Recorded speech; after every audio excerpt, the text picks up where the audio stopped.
In the first generations after the garden was lost and the gates were sealed by heavenly fire, the earth felt both young and wounded, its hills rough with promise, and its valleys heavy with memory. People spoke in hushed tones about the first family and the first fracture, how a brother's blood had cried from the ground, and how the Lord had marked the murderer so that no hand would take vengeance into its own grasp. Cain wandered east, restless and haunted, until he chose a place to set stones one on another and call it a city, a work of human hands that might drown the sound of guilt. He named that place for his son, Enoch, and Genesis records that beginning with quiet brevity, as if the scripture knew the city's walls could never be taller than the weight upon a human heart. In that city, where furnaces hissed and the clang of metal began to echo through ravines, Enoch grew beneath a sky that still carried the brightness of first mornings. He watched his father labor like one trying to outpace a shadow. He learned very young that the earth yields its gifts to those who study its patterns and respect its strength. The line of Cain would become famed for tents and herds and strings and brass and iron, skills named in the ancient record, yet skill by itself could not reconcile a soul to its maker. Enoch's mind was quick, his hands sure, his voice steady, and the people admired him not only for what he could build, but for how he seemed to listen to the world as if it were speaking truths older than stone. He began to mark the paths of lights in the firmament, noticing how the rising of one star matched the cooling of the earth at night and how the turning of the moon carried hidden arithmetic.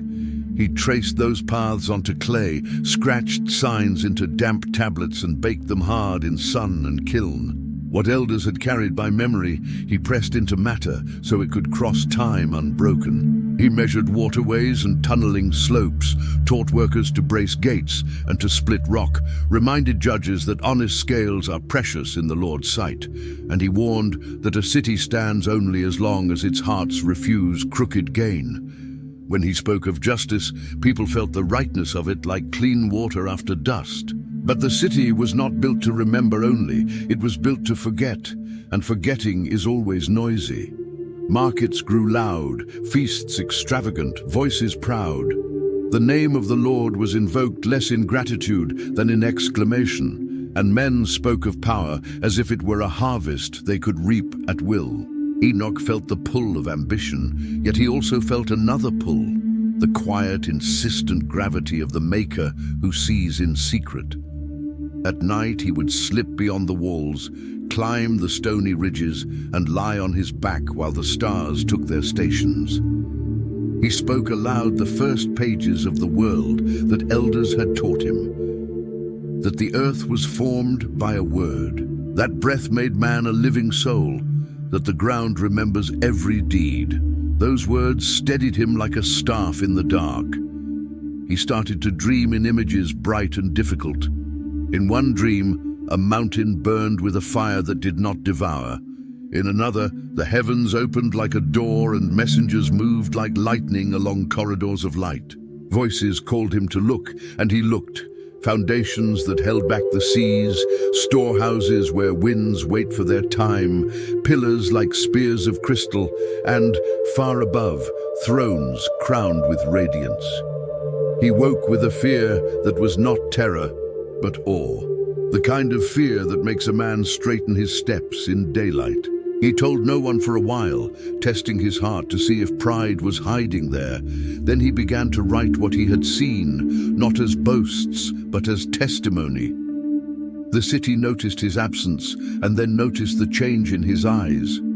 When he spoke more slowly, and he chose words as if they were precious metal. He warned that human violence ripens like bitter fruit, that hands already skilled to shape iron could be taught to shape weapons, that a people who love the sound of their own celebrations can forget the quiet the soul needs to hear God. He did not shout, he taught. He laid down patterns for courts, market measures, inheritance, and care for the vulnerable, widows, travelers, and children whose fathers had fallen. He said cities are judged most truly by how they treat those who cannot repay them. Some were moved, some rolled their eyes, some asked him to return to building and leave conscience to the priests. The dreams intensified. He saw beings he later called watchers, appointed to keep order, to teach wisdom, to point all minds back to the one who alone is Lord. But he also saw some watchers corrupted by envy for human beauty and human dominion. He saw knowledge unmoored from reverence, ornaments turned into pride, herbs into charms, metal into blades thirsting for blood, and words twisted into oaths that snare the simple. He wrote all of it because he feared forgetting, and because he believed forgetting is the first step toward ruin. He set down calendars of sun and moon so seasons could be kept with truth. He described, without claiming to understand, the places where souls wait and the book in which deeds are recorded, for the judge of all the earth always does what is right. He began to speak of a figure he called the Son of Man, not as a title seized by human power, but as a promise that the Most High would raise up a righteous ruler to sit upon a throne of glory. This ruler would not flatter kings or fear crowds. He would sift nations as a farmer sifts chaff from grain. He would bring justice where courts had failed and mercy where hearts had broken. Enoch did not set dates or point to faces. He simply taught that history bends toward that day and that wise men live now as if that day were near. His students copied the words on leather and clay, storing them in jars, for wise men also know how fragile a city's memory can be when prophet calls. He could not ignore the undertow within his own people. Cain had named a city to outrun shame, and a city will always defend the story that justifies its walls. Elders pulled Enoch aside and told him to temper his warnings. Officials suggested his teaching might discourage trade. A small circle of powerful men wondered aloud whether excessive piety was itself a danger to the common good. Enoch listened patiently, then returned to telling the truth. He said a flood begins as rivulets no one respects, and pride begins as chuckles no one restrains. He said every generation decides which altar it will build, one to itself or one to the Lord who weighs hearts. His words were not the blows of a hammer, they were the steady strikes of a craftsman fitting joint to joint, quiet, exact, persuasive. If this story is touching your heart, please subscribe to the channel. It is a way to get closer to God and be blessed every day with nice stories. Pressure mounted. Rumors shifted into councils, and councils into plans. Enoch's friends urged him to leave the city for a season, to teach in the hills where crowds might gather without fear. He agreed, not from cowardice, but from the conviction that seed sown on open ground sometimes takes deeper root. He and a small band climbed into high country where wind moves without walls and the stars feel nearer. There he taught by day and wrote by night, systematizing everything he had seen. The cycles of light and time, the moral law that guards human dignity, the warnings against knowledge without obedience, the hope that the Ancient of Days would not leave the earth to devour itself. He did not call his writings scripture, he called them witness, and he prayed they would serve the humble in years to come. Stories about him changed as they traveled. Some said he shone when he spoke. Others said wild animals approached him without fear. Still others said he could foretell storms by watching the dance of clouds along the mountain rim. Enoch himself shrugged at such tales and returned to the text. He added laments for the poor whose cases were ignored, proverbs to steady young men tempted by quick profit, and prayers for rulers who must answer to God for how they wield the sword. He told craftsmen their work can be worship when done in truth. He told merchants that honest weights are not optional. He told judges that a bribe turns the sharpest mind dull. He carried water to widows and listened to shepherds and blessed children because he believed teaching without presence easily becomes arrogance. From time to time he descended to the city to see his father. Cain was older now, his strength still formidable, but his eyes dimmer, like embers under ash. Their conversations were quiet and long. Cain would point to walls and smithies and say, "This is what a man can do." Enoch would point to the sky and say, "And that is what God does by a word." They did not convince one another, but they loved one another, and sometimes love is what keeps a man from despair.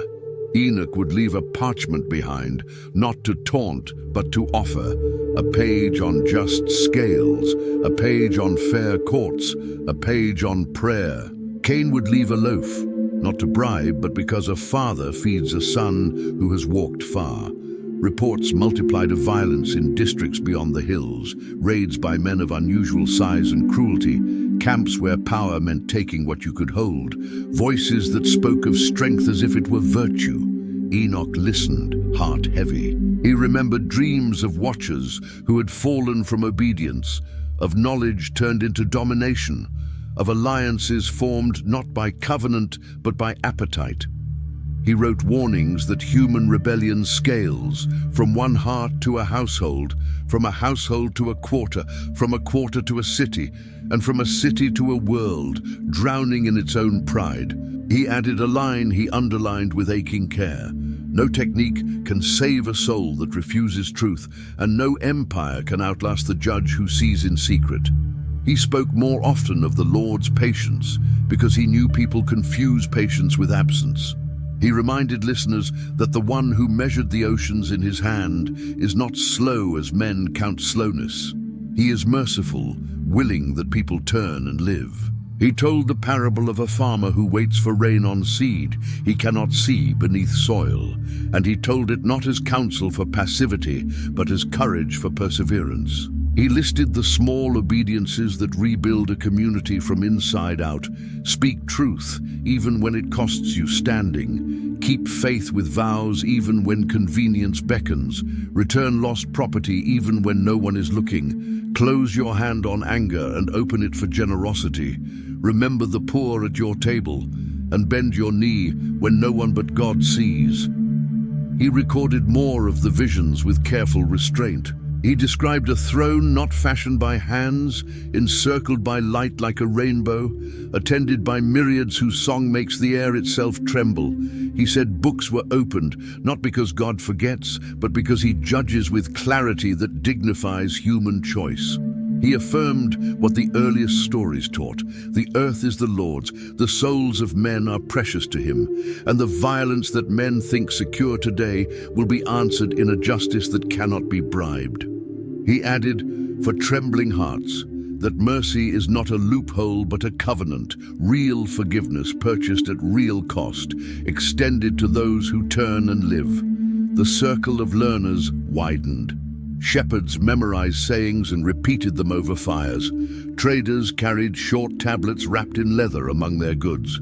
Young builders engraved brief lines along beams where no one would see, but where hands would brush daily the words. A reminder that strength serves best when it serves what is right. A few scribes, keen-eyed and patient, copied entire collections, each stroke a prayer that the jar sealed today might be opened by hands not yet born. Enoch asked them to hide some sets in crevices along dry riverbeds and some in caves beyond the ridge, because he had begun to sense that the city below would not easily bless what calls a city to humility. When officials finally sent men up the ridge to confront him, the meeting was almost courteous. They asked if he intended to found a rival city. He answered that he intended to form righteous hearts. They asked if he planned to raise an army. He answered that he planned to shape consciences. They warned that certain teachings could unsettle the peace. He answered that a peace built on injustice is not peace, but a truce with corruption. They left with words that sounded polite, but carried iron. Enoch watched them descend and prayed for them, repeating the oldest confession he knew. The judge of all the earth will do right. On a night of unusual stillness, the dreams returned with greater clarity than ever. He saw great waters swelling beyond their banks, heard timbers groan, and watched the sky bruise with a darkness that swallowed torches like dew. He did not name dates, but he wrote with tears in the lines that the earth itself would one day bear the sentence human cruelty had authored. and that only those who walk with the Lord would see a new morning beyond the waters. He spoke of a man not yet born, who would build a vessel bigger than mockery and stronger than pride. And he urged fathers to teach sons and mothers to teach daughters that obedience may look foolish until the day it is vindicated. Morning found him quiet, not shaken into despair, but steadied into urgency. He gathered his students and assigned them to households where injustice had become habit. Go there and help repair a wall for free, carry water for those who cannot carry for themselves, watch at night in districts where knives have become common, and refuse payment. He said people who have forgotten heaven may need to see good done in silence before they will hear good spoken with clarity. Then, when asked, tell them the source of the goodness you bring. Let the city see that truth is not a slogan. It is a life lived in the sight of God. He returned to the theme that runs like a spine through every faithful telling of beginnings, that chaos is not the last word, because God's word still orders the world, that human hands, though guilty, can be taught again to bless, that memory matters, because the Lord remembers, and that hope is not wishful thinking, but the confidence that the Maker who called stars by name will not fail to call by name those who love justice and mercy. He told them to look up when they felt small, and to look around when they felt proud, and to look within when they felt angry, and in all cases to look toward the Lord who made heaven and earth. And so the story of Enoch, the city builder's son, became something larger than architecture or policy. It became a testimony, quiet, persistent, inconvenient, to a generation intoxicated by its own strength. It said that a city's greatness cannot be measured by its towers or treasuries, but by its truthfulness and tenderness. It said that the rise of knowledge without reverence is the preface to sorrow, and that the correction of that sorrow begins not with spectacle but with sincerity. The jars were sealed, the tablets cooled, the wind shifted. Down in the plain, feasts continued and forges blazed. Up on the ridge, a man folded his cloak, whispered a psalm about the Lord being a refuge and fortress, and set his face like flint toward the next valley, where more people waited to hear how the world began, why it cracks, and how the Most High intends to mend it. Enoch's circle grew, though he never sought crowds. Those who found him expected declarations, but found instead patient questions. What do you think justice is? What do you think power is for? How do you measure success? Some left confused, others humbled, but nearly all returned. He taught that the soul of a people can be measured by how it treats its weakest members, and that knowledge becomes either medicine or poison, depending on whether it is carried in humility or pride. He would hold up a tool, a chisel, a plumb line, a balance, and ask what it was for. They would answer, to build, to measure, to weigh. He would nod and say, then let your hearts be built, measured and weighed as carefully. He believed wisdom is not loud but consistent, and consistency leaves deeper marks on stone than fury. The city below felt his absence, and yet could not escape his influence. Merchants quoted his proverbs to settle disputes, even while resenting his rebukes. Magistrates who had once dismissed him began consulting his writings quietly at night, disguising their interest as curiosity.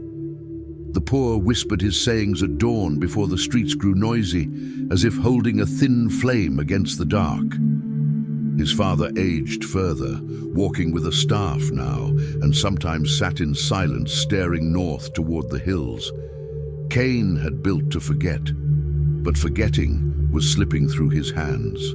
Enoch visited when he could, bringing bread, oil, and words that never mocked.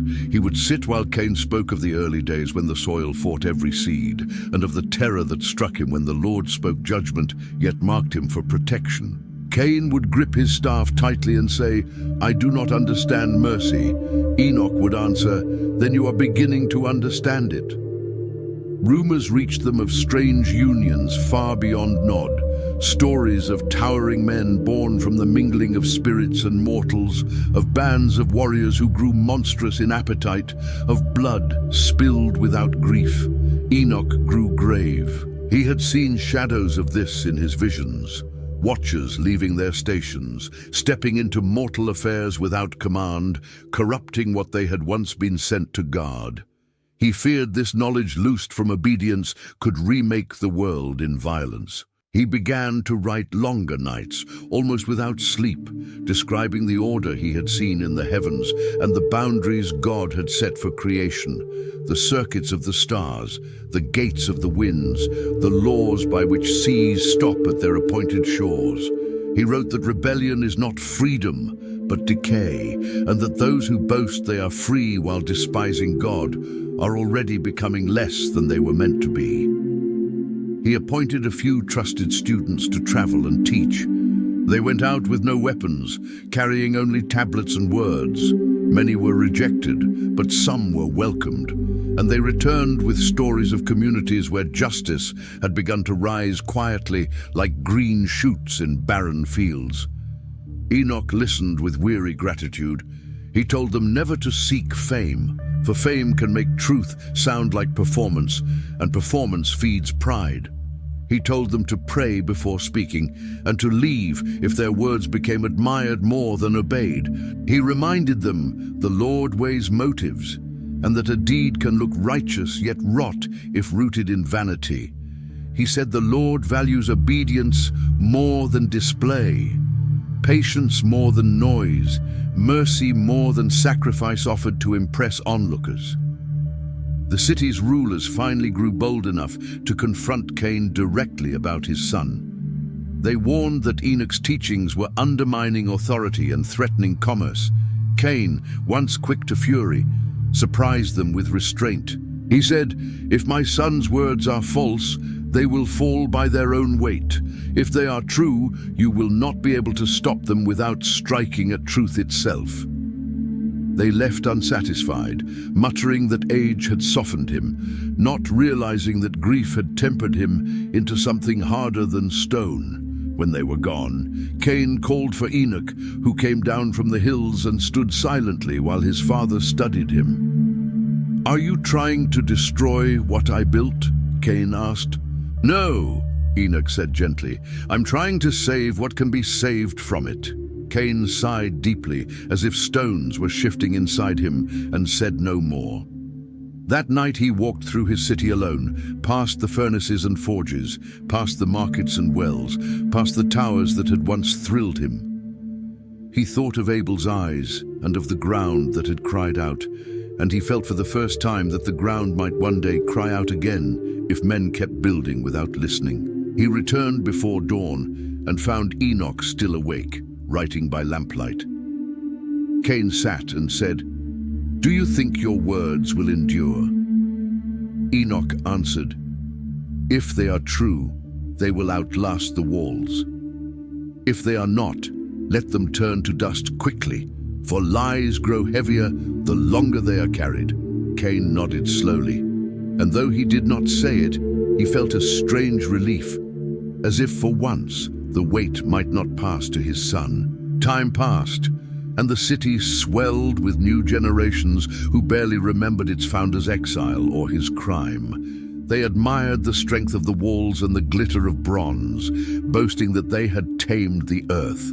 They honored Cain as a legend, though few still feared the God who had marked him. Yet scattered among them were the quiet disciples of Enoch, sowing his words like seed, phrases tucked into contracts, justice clauses inserted into trade agreements, fair wages urged upon overseers, mercy whispered into the ears of judges who hesitated before passing sentence. His influence became like underground water, unseen yet shaping the roots of the city. Enoch himself grew lean from the strain of ceaseless work. He often prayed in the stillness just before dawn, reciting the ancient blessing that the Lord would lift his face upon his people and give them peace. He longed for peace, not merely the stillness of untroubled streets, but the deep peace that comes when hearts are aligned with their Maker. He wrote that peace without righteousness is only pause, and pause cannot heal a wound. He told his students never to mistake quiet for health. Rot is quiet too. He said the soul needs both rest and truth, and rest without truth becomes numbness, while truth without rest becomes cruelty. They copied these sayings eagerly, sensing that they might be needed more urgently in the days to come. Whispers of opposition hardened into plans.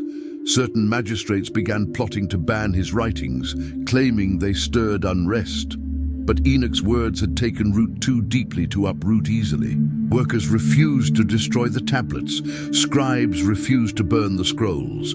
Some hid them in grain bins, others in sealed jars under floors. The attempt only spread them wider, like sparks carried on the wind. Even households that disagreed with him began quoting his proverbs when settling family disputes. His enemies found that trying to silence him only made people listen more closely. They grew frustrated and spoke of stronger measures. Through it all, Enoch did not waver. He continued to speak softly yet with unwavering clarity. He taught that every generation stands at a crossroads between repeating its father's mistakes or seeking a better path, and that repentance is the courage to choose the better path even when it costs.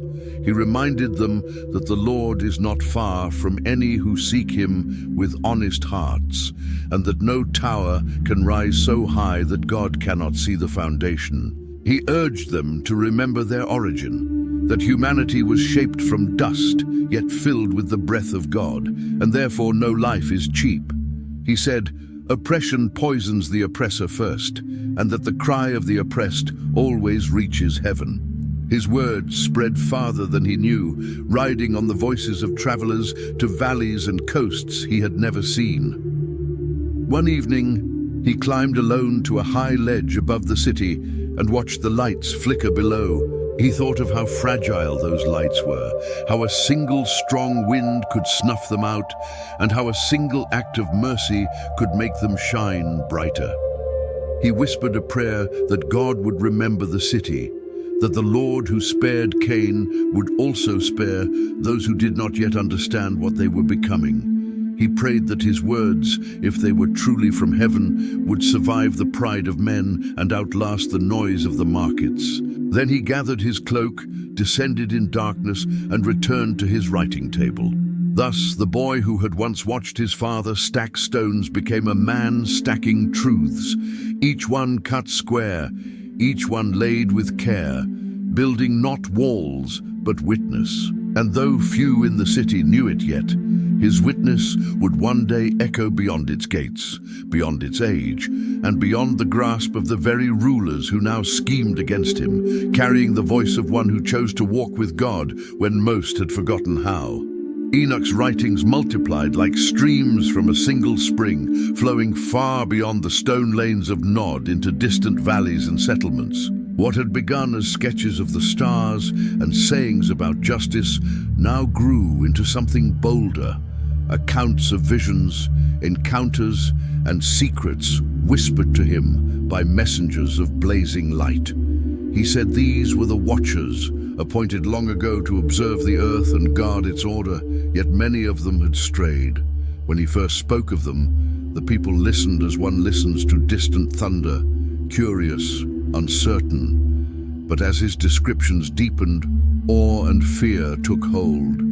He said they had descended from their heavenly posts, crossing the boundary the Most High had set, clothed in brightness yet cloaking corruption in it.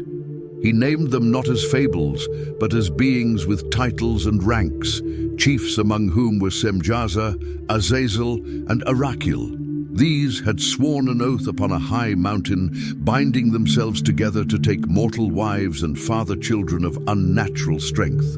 Those children, Enoch said, became giants, taller than trees, fierce in appetite, born without restraint. They consumed all the produce of men, then turned upon the herds, then upon men themselves. Blood stained the fields, cries rose from the ground. Enoch declared that this violence was the root from which every empire of cruelty would later grow.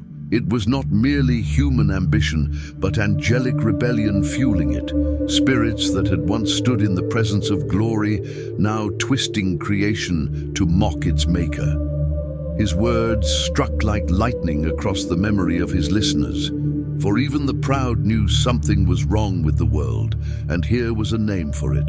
He wrote these visions with grave precision. He described the mountain where the watchers first descended, wreathed in cloud and fire. He said the earth shook when their feet touched it, and the wind howled as if in protest. They taught men to forge swords and knives, to polish shields, to craft ornaments and cosmetics, to mix enchantments and potions, to read omens in the movement of stars. These things seemed like gifts, but Enoch warned they were snares. Knowledge unrooted from reverence becomes the ruin of its keeper. He said Azazel in particular taught the making of weapons, and through him came the bloodshed that filled the earth. He wrote that even creation groaned beneath this corruption, the forests trembling, the seas darkening, and the cries of the oppressed rising into heaven until they pierced the throne itself. Some who heard these words were shaken into repentance, casting away their idols and pleading for mercy. Others scoffed, saying Enoch spun tales to frighten children. But the scoffers could not silence the unease his words stirred, for strange rumors had been drifting into Nod from afar, of warlords whose height dwarfed common men, of voices like thunder, of cities overthrown by sudden fire. Enoch did not seek to prove these tales. He simply set down what had been shown to him, that the rebellion of the Watchers was real and that judgment was already appointed for them. He described being taken in a vision to the ends of the earth, where the firmament touched the seas, where he saw hollow mountains holding imprisoned stars, and beyond them a great abyss lit by no sun. There, he said, the fallen ones were bound in darkness until the day of their doom. The people were divided between fear and fascination. Even those who dismissed him could not resist hearing more. His students copied his accounts with trembling care, their fingers smudged with the dust of the tablets. He began calling this growing collection the Book of the Watchers. It did not read like myth, but like testimony, stark, relentless, filled with the cadence of courtroom proceedings. He wrote that the Watchers had begged him to intercede for them, asking him to write a petition to the Most High that they might be forgiven. And he wrote how he had carried their petition to the throne in a dream and seen it rejected. He said the Lord declared their sin too great, their rebellion too deliberate. Their place in heaven was lost forever, and their children would be destroyed from the earth. Enoch trembled as he wrote these judgments, for he did not gloat in them. He said he wept to see glory become ruin. He warned that their fate was a mirror for human pride. If beings of fire could fall, how much more could men of dust? He told his students that sin begins as fascination, grows into presumption, and ends as chains. He urged them to seek humility, for humility is the armor of the soul. He said the Lord delights not in the strength of warriors, nor in the brilliance of the wise, but in those who tremble at his word. His tone was never theatrical. It was the calm of a man who had stood where mountains melt and seen that only holiness endures. The Book of the Watchers grew heavier with each page. It spoke not only of rebellion, but of creation's order, as though to show that what the rebels had shattered was once harmonious. He described the fixed paths of the sun and moon, the gates through which the winds enter the world, the storehouses of snow and hail prepared for the day of battle. He said he was shown the place where the souls of the dead await, divided between the righteous who rest in light and the wicked who wait in darkness for judgment. He recorded the words of angels, who said the Most High had appointed a chosen one who would sit upon a throne of glory and judge the deeds of all flesh, and that no secret thing would remain hidden. He wrote, "The books will be opened, and the faces of the mighty will fall, and the humble will be lifted up." His prophecies stirred the city like an underground quake. Merchants paused their bargaining to whisper of the coming judge. Scribes left contracts half-written to argue about the visions. Even some magistrates began storing grain quietly, as if sensing a storm in the distance. Yet others mocked more loudly, calling Enoch a dream-drunk mystic. They demanded Cain silence his son. Cain refused, though his refusal was heavy with sorrow. He told them Enoch walked a path even he could not follow, and that to strike him would be to strike at something beyond men. The officials muttered of heresy and rebellion, but they did not act, for the people were beginning to see Enoch not as a threat, but as a prophet. Still, opposition hardened in secret. Certain powerful men feared his warnings would weaken their hold on the people. They accused him of claiming divine authority, of exalting himself above elders. Enoch answered nothing to these charges. He only kept writing, kept teaching in the hills, and kept sending his students out with the words. He said his task was not to win arguments but to bear witness, and witness is not measured by applause. He told his followers to remember the patience of the Lord, who delays judgment not because he forgets, but because he is merciful. Yet he also told them the floodwaters of justice rise unseen, and when they break, there is no time left to build an ark. The watchers, he said, had corrupted even time itself, teaching false calendars that confused the appointed seasons of worship. He corrected these with charts of the sun's course and the moon's phases, explaining their cycles so farmers could plant in season and feasts could align with the heavens' design. He said the Lord delights in order, that creation itself is a hymn, and that to honor its rhythms is to honor its composer. His students marveled at how the same man who spoke of cosmic thrones also spoke of planting barley and tending lambs. He told them, the glory of God is revealed as much in faithful daily work as in flaming visions. He warned them not to chase wonders while neglecting righteousness, for wonders without righteousness become traps. He also spoke of the final destruction of the giants, the offspring of the watchers and mortal women. He said the Lord had decreed their spirits would be bound to the earth after their bodies perished, becoming restless, wandering, sowing violence and deception among men. He warned that these disembodied spirits, what later generations would call demons, would tempt humanity until the final judgment. He told his students not to fear them if they walked with God, for they have power only where pride gives them foothold. He said the name of the Most High is a tower stronger than any fortress, and the humble who run to it will be safe. His words carried the weight of one who had seen terror, yet returned with peace. As the scrolls multiplied, Enoch began to speak less of himself and more of the coming judge. He said this Son of Man would be hidden for a time, then revealed, and that when he came, the kings of the earth would tremble and the righteous would shine like stars. He wrote, "He will sit on a throne of glory, and the books will be opened before him, and all the deeds of men will be weighed." He described seeing 10,000 times 10,000 standing before the throne, and the mountains fleeing at his presence. He said justice will not fail though the earth crumble, and mercy will not end though the stars fall. His students copied these words in silence, scarcely daring to breathe. Enoch's words spread like seeds caught on hidden currents, carried far beyond where he walked. Traders repeated his prophecies in marketplaces along distant rivers. Shepherds scratched fragments of his visions into cliff walls.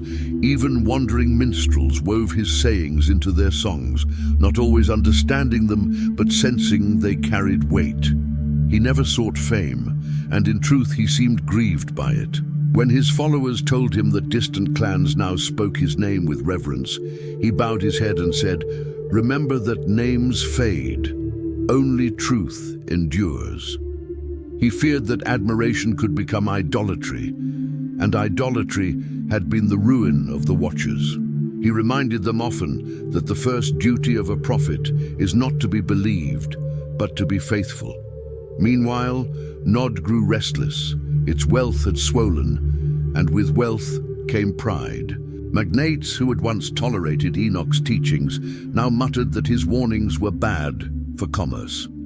They feared that fear itself might slow the endless rush of profit. Some schemed to outlaw his writings, to purge them from the archives and burn the copies, but they discovered his words were already hidden everywhere, tucked into the bindings of ledgers, etched on the undersides of door lintels, memorized in the songs of work crews who sang as they built. The attempt to silence him only magnified the sense that his teachings carried something indestructible, something beyond human origin. Even his detractors began whispering that perhaps he was favored by heaven, though they said it bitterly. Enoch heard of these schemes, yet did not alter his course. He said a messenger does not change the message to please the hearers. He told his students that every age resists the truth that might save it, because truth always requires humility. He urged them not to fight for his reputation, saying reputation is mist, but to fight for righteousness, because righteousness is eternal. He said the Most High sees in secret and weighs all hearts, and that a single act of obedience unseen by men can outweigh a lifetime of applause. He warned them to guard their hearts against pride, for pride was the sin that had toppled the watchers. He said they had been nearest the throne, and pride had made them long to sit upon it. That, he said, is the shape of every rebellion, the creature reaching for the seat of the Creator. He wrote further of what he had seen when carried among the stars in vision. He said the heavens are vast halls of order, every light bound to its path, every force answering to its appointed season. He described wheels within wheels, burning with fire, attended by beings like living flames, whose voices rolled like many waters. He said he trembled to stand among them, and that his guide told him, "Do not fear, for you are shown this, that you may warn the children of men." He saw the throne of the Ancient of Days, its foundation like crystal, its canopy like sapphire fire, and from it poured rivers of light. 10,000 times 10,000 stood before him, and the books of remembrance lay open. Enoch said the one seated upon the throne never sleeps, never forgets, and never errs. Justice and mercy flow from him as naturally as light from the sun. These descriptions shook even his friends. They feared he might be consumed by the weight of such visions. He told them he feared it too, and that fear was good. "If I ever cease to fear," he said, "I will have ceased to see truly." He asked them to pray that he would remain small in his own eyes, because no man can bear the secrets of heaven unless he first bows to the God of heaven. He warned them not to seek visions, for visions are not crowns but burdens. He said the glory of a prophet is not sight but obedience.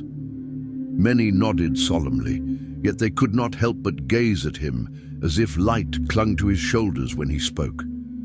He continued recording the decrees of judgment pronounced against the watchers.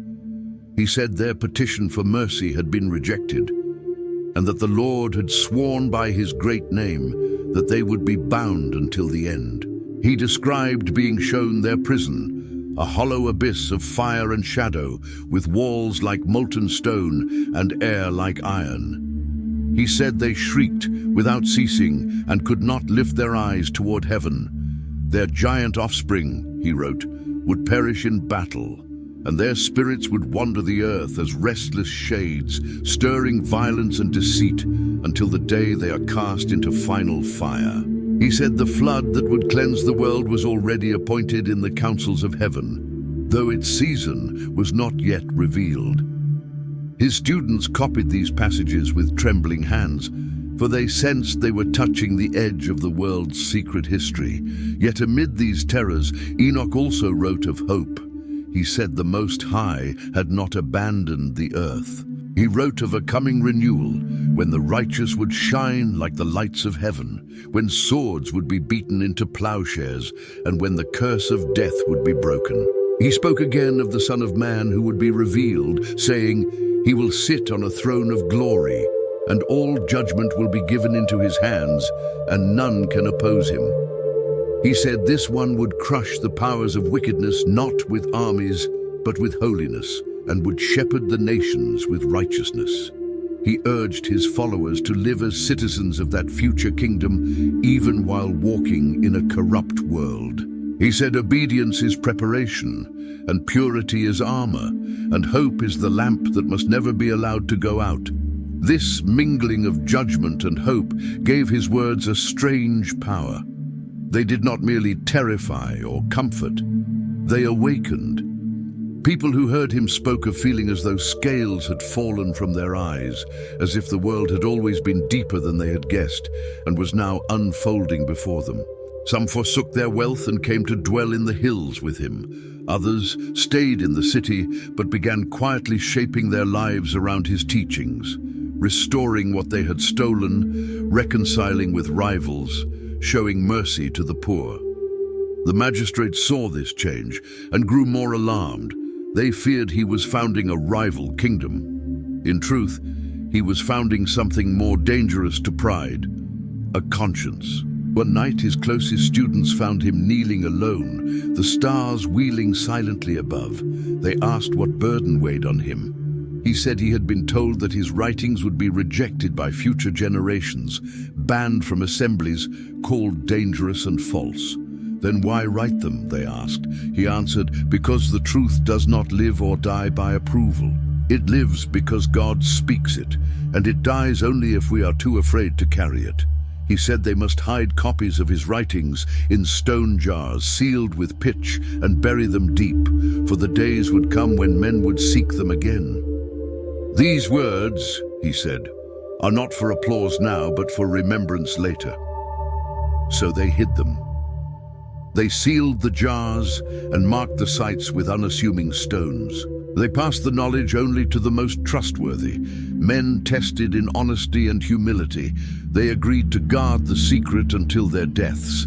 And as the jars disappeared into the earth, Enoch wept, not from sorrow, but from the strange ache of hope deferred. He said the words would sleep like seeds until the appointed season, and then they would awaken to testify against corruption and to comfort the faithful.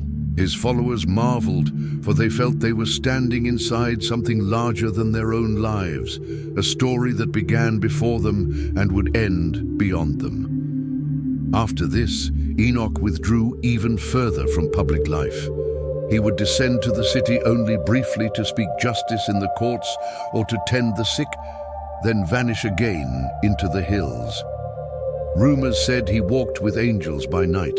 Some claimed they saw fire trailing his footsteps. Others said animals bowed their heads when he passed. He denied such tales, saying they were distractions from what mattered, that men must repent, that the earth will be judged, and that the Lord offers mercy now, but not forever. He said the door of mercy stands open, yet will not stand open always, and that wisdom is to enter while there is still time. In this way, the boy who had once watched his father stack stones became the man who stacked words like living stones, building a hidden sanctuary of truth for generations yet unborn. He did not know if his own age would listen. He only knew he had been shown what he could not keep silent, and that silence in the face of heaven's command is treason against heaven. So he wrote by starlight while the city slept, and the mountains bore witness, and the winds carried the sound of his stylus, scratching like the heartbeat of a future not yet seen. The world beyond Nod began to darken. What had once been scattered rumors of towering warriors and strange unions now swelled into grim testimony from many lands. Traders returned shaken, describing cities ruled by men whose height dwarfed their guards, whose appetites emptied storehouses, whose voices boomed like thunder. Farmers spoke of fields stripped bare overnight, as though by living storms. Shepherds whispered of monstrous forms prowling the hills under moonlight. Enoch listened, and his heart grew heavy, for he recognized in these reports the fulfillment of what he had seen in vision, the offspring of the Watchers, born of defiance, now striding the earth in pride and violence. He said the earth was crying out again, as it had for Abel, but louder now, and that the cry was nearing heaven's threshold. He wrote that the Watchers had sworn their oath on Mount Hermon, binding themselves in rebellion. They had descended in splendor, yet carried corruption like a plague hidden in gold. Their children, whom he called the Nephilim, had grown vast in stature and hunger, devouring the labor of men and then the lives of men. They mocked the Creator who had formed them in mercy, boasting they were gods, lording their strength over the weak, carving their faces into stone cliffs to stare down at the generations they crushed beneath their feet. Enoch said their breath stank of arrogance, and their hands dripped with blood. He wrote, they were born of transgression, and they became transgression, and their violence filled the earth like floodwaters. The people feared to speak against them, for who could stand before such might?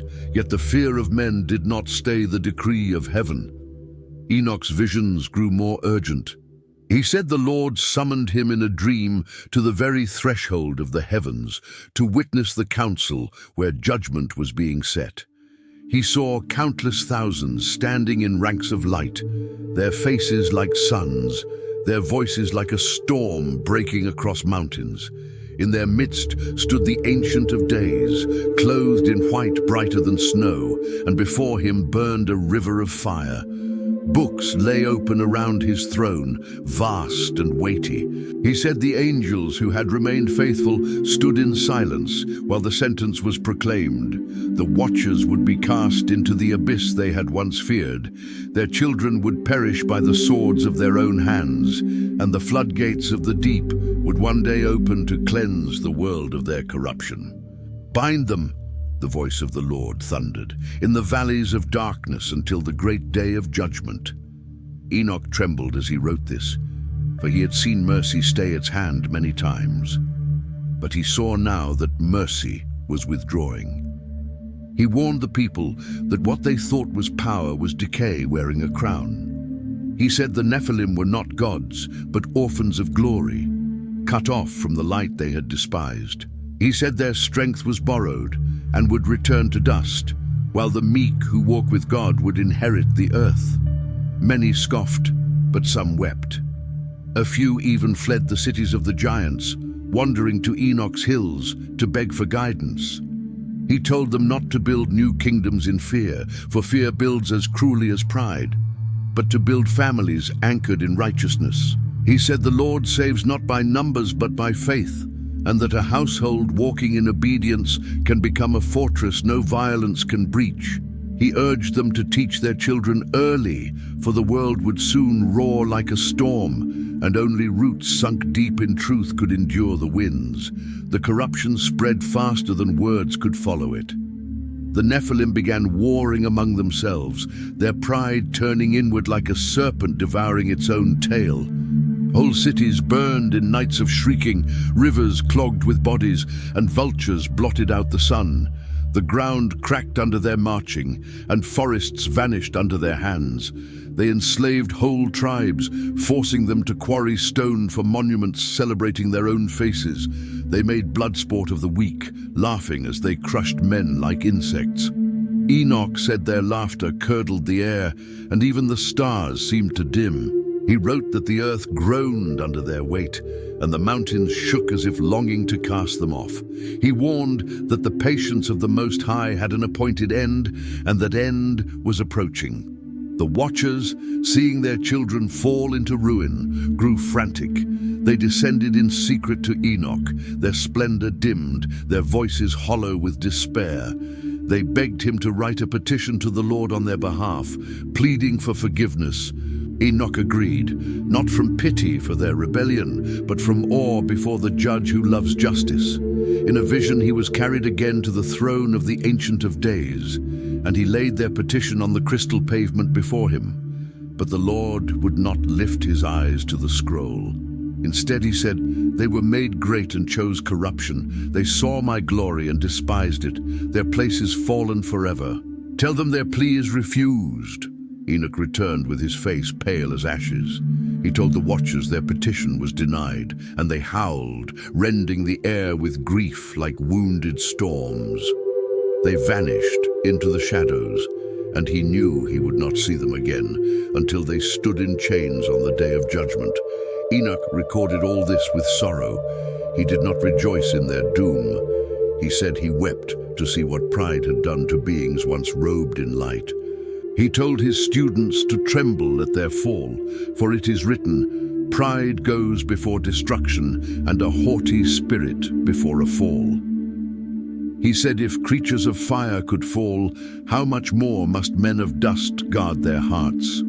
He warned that sin begins as fascination, then becomes habit, then becomes chains, and that the soul can grow accustomed to its own shackles until it forgets it was ever meant to be free.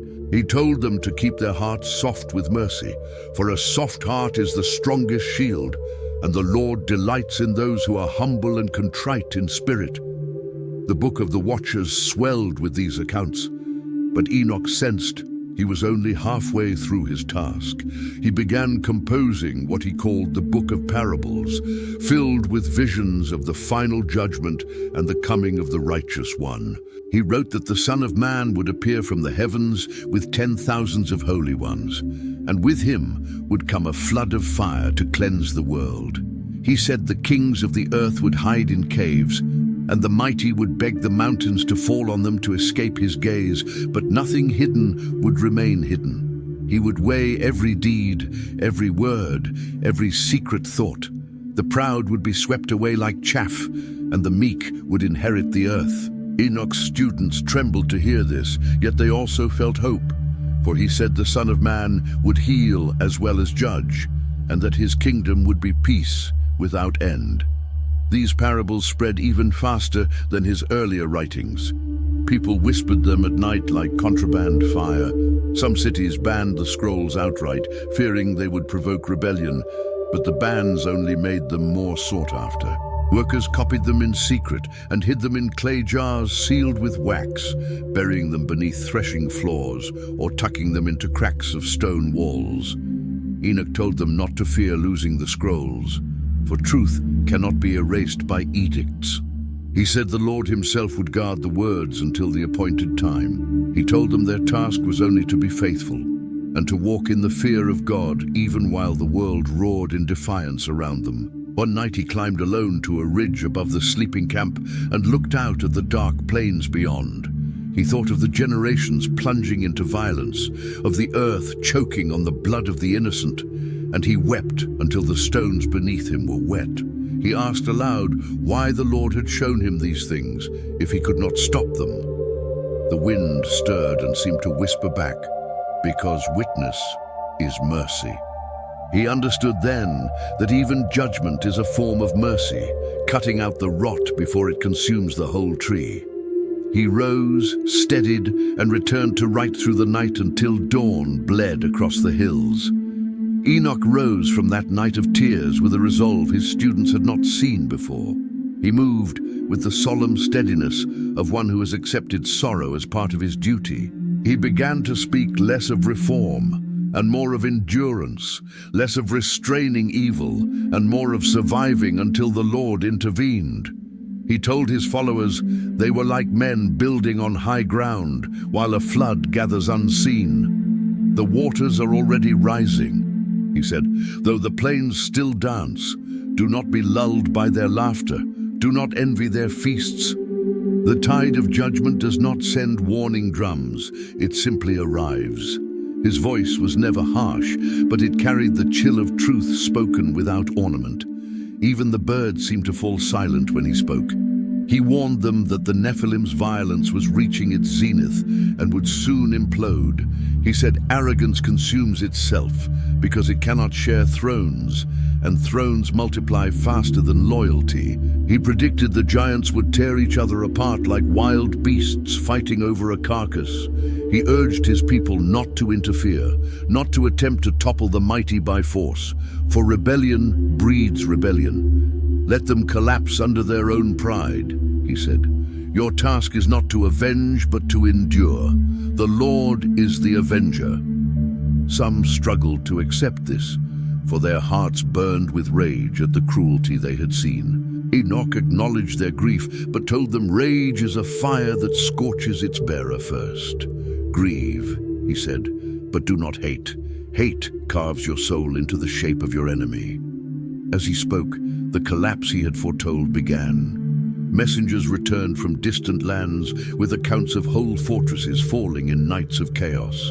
The Nephilim, drunk on their own glory, turned on one another in endless contests of supremacy. Their cities, built on terror, crumbled like cliffs eaten from below by the sea. Rivers ran red. Survivors fled screaming into the hills, abandoning gold for bread, crowns for caves. The giants' corpses rotted where they fell, and the stench carried for miles. The earth seemed to sigh as their tread ceased.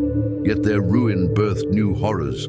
Their spirits, Enoch said, rose from their bodies as formless shades, angry and starving, doomed to wander the earth until the final day.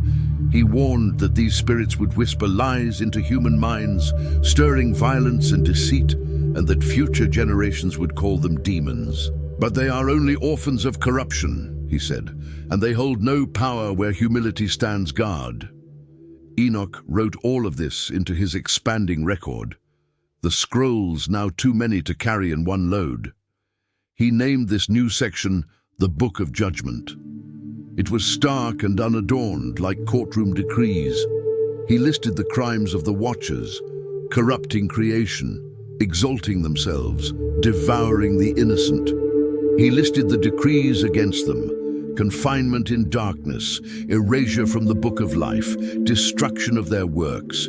He wrote these lines without relish, almost reluctantly, as if engraving gravestones.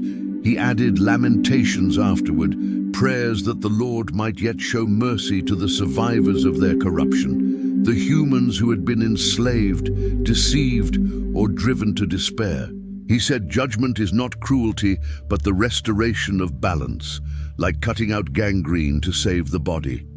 Yet he trembled, for he had seen that the cut would be deep. His students copied these judgments by torchlight, their faces tight with awe. They felt they were watching the closing of an age. Enoch told them not to glory in being chosen as witnesses, for witnesses bear scars. He said they would live to see things that would haunt their dreams, but that they must stand firm, for the Lord's justice would be worth the pain. He told them their task was not to save the world, that was God's alone, but to remain uncorrupted while the world devoured itself. Righteousness is not loud, he said. It is patient. It survives fire. He urged them to cling to prayer and to remember that unseen faithfulness is stronger than seen chaos. Noise burns itself out, he said. Faith endures. As the destruction of the Nephilim spread, more refugees staggered into Enoch's hills. They arrived hollow-eyed, their clothes scorched, their voices broken. Many had lost whole families. They begged for protection, for weapons, for revenge. Enoch gave them bread, water, and silence. Then he told them he would not lead them to war, but to repentance. Some cursed him and left, but many stayed, too weary to resist. He taught them to build small homes, to farm the slopes, to heal the wounded, to bury the dead with honor. He said rebuilding begins not with walls but with worship. He led them in prayers at dawn, simple words of gratitude for breath, for soil, for light. At first their voices cracked with grief, but slowly they steadied. They began to feel clean for the first time in years.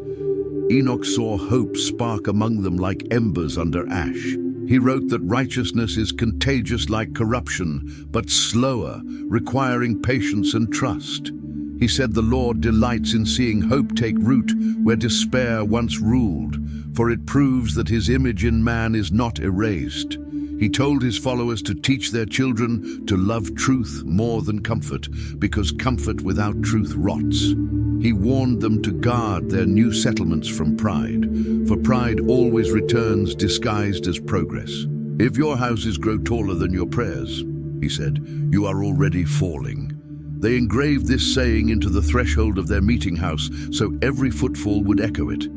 Even as peace returned to his hills, news of wider collapse reached them. The great plains where the giants had ruled lay silent, their monuments toppled, their palaces overgrown. The Watchers themselves had vanished.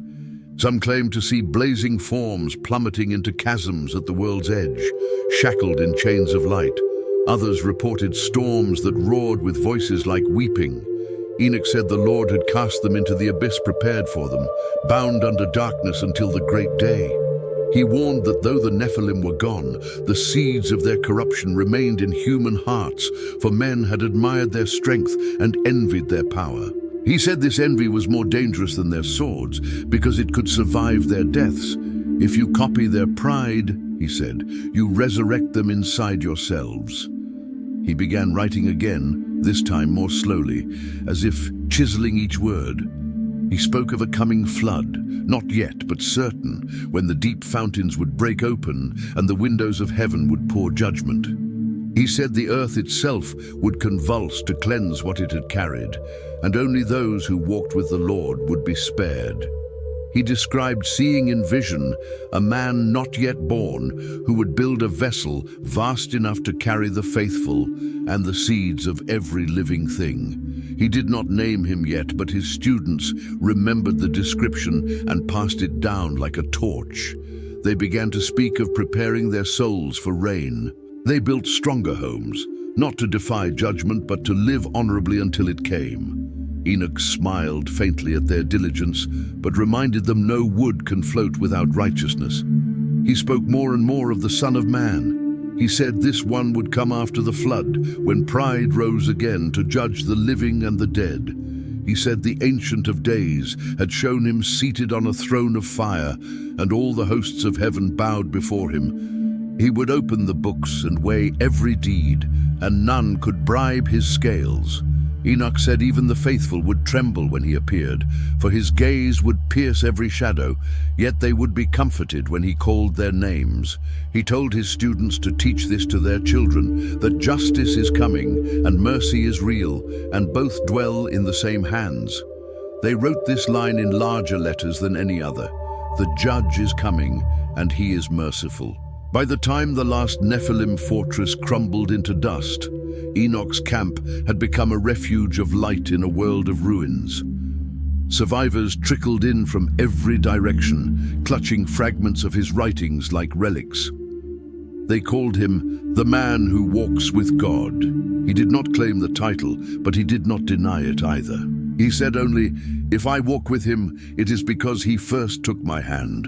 And he kept walking quietly, steadily, as the smoke of shattered empires curled into the sky behind him, and the shadow of the coming flood loomed at the horizon. The world grew strangely quiet after the fall of the giants. Cities lay abandoned, their gates yawning like skulls. The great stone halls where the Nephilim had feasted stood roofless, overrun by ivy and silence. Once proud banners hung in tatters, their emblems unrecognizable. The air seemed to hold its breath, as if creation itself was waiting to see what would come next. Those who survived wandered like exiles through the bones of empire, their eyes hollow, their voices hushed. They found Enoch's settlements in the hills and stared in disbelief at the order and calm they saw there. Fields tilled in straight lines, children laughing as they carried water, men and women praying aloud at dawn. To people who had fled chaos, it looked like another world. Many knelt and wept before Enoch had spoken a word. He received them without triumph. He offered bread and silence before instruction, for he knew shattered souls must be fed before they can be taught. When they had eaten and rested, he spoke simply, that the Lord is merciful, that judgment does not mean abandonment, that the breath in their lungs is proof that heaven has not forgotten them. He told them to lay down vengeance, for vengeance is the most tempting of idols, and idols always demand their worshippers' hearts. He told them to begin again with small obediences, honest measures, faithful promises, kindness to strangers. He said the Lord delights in beginnings, and that the smallest beginning in truth is greater than the grandest monument built in rebellion. They listened with faces like soil drinking rain. As the refugees rebuilt their lives, Enoch returned to his writing with renewed intensity. He said the Lord had shown him that the age of the giants was only the first great wave of rebellion. and more would follow after the flood yet to come. He wrote that every age forgets, and forgetting is the root of corruption. He warned that men will rebuild pride as soon as they feel safe, and pride will call down judgment again. He urged his followers to preserve his writings, not as relics to be worshipped, but as signposts to be followed. When the world grows loud, he said, these words will remind them what silence sounds like. He sealed copies in clay jars, wrapped in oiled skins, and buried them deep in the hills, marking the sites only with plain stones so that no plunderer would notice. The book of parables grew longer. It spoke now not only of judgment but of restoration, of the day when the heavens themselves would be remade. He wrote of the Son of Man being revealed in glory, crowned by the Ancient of Days, and given dominion over every nation. He said this one would crush the last rebellion and wipe away every tear. He described a new earth where death would be no more, where the wolf would lie down with the lamb, and where men would beat their swords into plowshares. He said the righteous would shine like the lights of heaven and walk with God as Adam had walked before the fall. His students copied these passages with hands trembling from awe. They whispered that Enoch spoke as if he had already visited that world and returned. His reputation spread farther than ever. Travelers journeyed weeks to hear him, some bringing tribute, others bringing only questions. They expected thunder but found gentleness. He never raised his voice. He did not need to. His words carried the weight of mountains, steady and immovable. Yet he never claimed titles, never demanded loyalty. When they called him master, he said, I am only a witness. When they called him prophet, he said, the future belongs to the Lord. When they asked if he feared being forgotten, he said, if truth lives, I will not be lost, and if truth dies, memory is ash. Such answers disarmed the proud and comforted the humble. They sensed he did not speak to impress them, but to prepare them, and preparation has its own gravity. Even Cain came again to see him. Age had hollowed him. His back was bent, his hair thin, his voice softer than Enoch remembered. He walked with 2 attendants, leaning on a staff carved with the symbols of his city. The people of the camp murmured and drew back as he approached, for his name still carried the weight of ancient dread. But Enoch went to him and embraced him as a son embraces a father. They sat for a long time without words. At last Cain said, you have built what I could not. Enoch answered, I only mended what you began.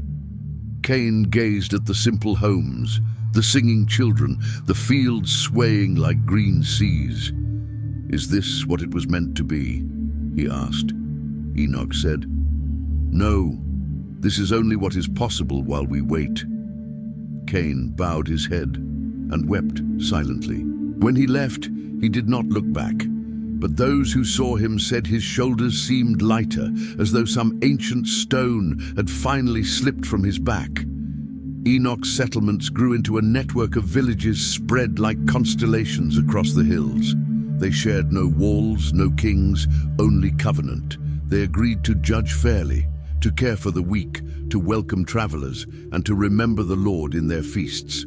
They met at the new moon to recite the laws he had written and to share stories of the old world's fall. They called themselves not a nation, but a remembrance. Enoch told them they were a bridge between what was and what will be, and that their task was to keep the memory of righteousness alive until the world was ready to hear it again. He said, memory is fragile, like fire on the wind, and must be tended carefully, lest it go out. They listened, and they tended. It was in these days that Enoch began to speak less of the world and more of the heavens. He said the Lord was calling him to walk farther than any man had walked. At first his followers thought he spoke in riddles, but soon they realized he meant it literally. He told them he would journey beyond the circle of the earth to record the hidden order of creation, so that when the flood came and washed the world clean, the righteous would have a map to rebuild by. They begged him not to go, fearing he would not return. But he said, if the Lord takes me, it is because the work is finished. If he sends me back, it is because yours is not." He blessed them, left his writings sealed behind, and climbed alone into the high mountains, where snow clung even in summer and the air tasted of thunder. Days passed with no sign of him. Some despaired, others prayed. Then one night, the sky over the mountains burned with strange light, and a wind like the roar of the sea swept through the valleys, though the trees did not bend. Those who were awake said they heard a sound like distant singing, vast and fierce and beautiful, and their hearts trembled. At dawn, a single scroll lay on the altar of the meeting house, though no footprints marked the dust around it. It was written in Enoch's hand. It described being carried by angels beyond the veil of the firmament, past the sun's course and the moon's chambers, through the gates of the stars to the edge of creation. It said he saw the pillars of heaven and the foundations of the earth, and beyond them the throne of the Ancient of Days, surrounded by fire and rainbow light. He said he fell on his face and could not rise until a voice like many waters said, "Do not fear, for you are chosen to witness." He wrote that he was shown the heavenly tablets where the deeds of every soul are recorded, and the calendar by which the Lord measures the ages. He saw the spirits of the righteous clothed in light, waiting in peace, and the spirits of the wicked bound in shadow, awaiting judgment. He saw the armies of holy ones arrayed in white, 10,000 times 10,000, and the Son of Man standing among them with eyes like the dawn. He said the Son of Man spoke to him, saying, "The time of mercy is appointed, and the time of judgment is appointed, and both shall be fulfilled. You will return to tell them, and then you will come to walk with me forever." The scroll ended there. The people read it with trembling hands, their eyes wide with both fear and joy. For 7 days the people waited, watching the mountain peaks for any sign. The nights grew strangely still, as if the winds themselves were listening. Then, on the 8th evening, a glow like molten gold bloomed above the highest ridge, spreading until it washed the sky. It did not flicker like fire nor crackle like lightning. It pulsed, steady and alive, like a heartbeat.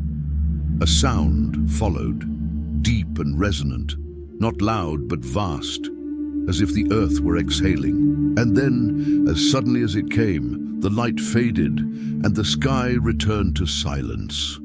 The watchers on the ridge descended trembling, saying they had felt the ground hum beneath their feet. When they reached the settlement, they found Enoch standing in the square, robed in plain cloth yet radiant as if lit from within. His eyes shone clear and steady. He spoke nothing for a long time. Then he said only, "The Lord walks nearer than you think." They gathered around him as one gathers around a spring in the desert. He told them he had walked among the stars, that the heavens were alive with praise, and that creation's order was perfect because its obedience was perfect. He said he had seen the future, not as dates or charts, but as a river flowing from the throne of the Ancient of Days, a river that could not be stopped by pride nor diverted by rebellion. He said the river would wash the earth clean, and when it receded, the Lord would plant a new garden. He warned them not to cling to what would be swept away, but to build only what could endure the flood. They asked, "What could endure?" He said, "Only righteousness floats." His followers begged him to tell them everything he had seen, but he answered gently, "You are not ready for all of it, and some of it is not for this age." He gave them only fragments, enough to steady their hearts, but not enough to feed their pride. He said pride always tries to use knowledge as a ladder to climb above God, and ladders built on pride always break. Instead, he taught them how to weave humility into their work, how to plow fields as acts of worship, how to settle disputes as though standing before the judge, how to raise children as future witnesses rather than possessions. He said if they lived this way, they would be ready when the flood came, and their names would be remembered in the heavenly books. They carved these sayings into stone lintels, so that even if fire consumed the huts, the words would remain. In the months that followed, Enoch moved among the settlements like a quiet flame. He asked no tribute, took no title, demanded no oaths, yet his presence carried the weight of a crown. When he entered a gathering, conversation hushed as though a breeze had passed. He listened more than he spoke. When he did speak, his words fell like stones into deep water, rippling outward long after he left. He told the elders to guard against complacency, saying peace is not the absence of conflict, but the fruit of constant justice. He told the young to master their impulses before their impulses mastered them. He warned the prosperous to remember the poor, for wealth forgets quickly, and forgetting breeds arrogance, and arrogance invites ruin. He reminded them that the giants had not fallen because they were strong, but because they thought strength could defy the Maker. Even those who had once doubted him now spoke his name with reverence. Scribes from distant valleys arrived to copy his writings by the light of resin lamps. They said they wanted to preserve them before age or weather erased the ink. Enoch smiled faintly and told them not to trust ink more than obedience. If the words live only on skins, he said, they will die when the skins rot. Let them live in your ways. Yet he allowed them to copy, for he knew the frailty of human memory. He said the words were not his, but entrusted to him, and entrusted things must be multiplied or they wither. They worked for weeks in silence, their pens scratching like crickets, while Enoch walked the hills and prayed. In those days, his speech began to change. He spoke less of the earth and more of the throne. He spoke as if he were half listening to a voice others could not hear. Sometimes he paused mid-sentence, eyes distant, as though seeing something far beyond the horizon. His closest followers whispered that the Lord was drawing him away. They watched him with a mixture of awe and sorrow, like children watching a bird prepare to fly. One evening, he told them plainly, "My time among you is ending. I have seen the place prepared for me. I must go." They pleaded with him to stay, saying the world still needed him. He answered, "The world does not need me. It needs the one who sent me, and he will come." Then he blessed them, laying his hands on their heads, and walked alone into the twilight. No one saw him die. Genesis records only the mystery. Enoch walked with God, and he was not, for God took him. Some said a whirlwind carried him into the heavens. Others said he stepped into a beam of fire and vanished. A few claimed the earth opened and received him like a door closing.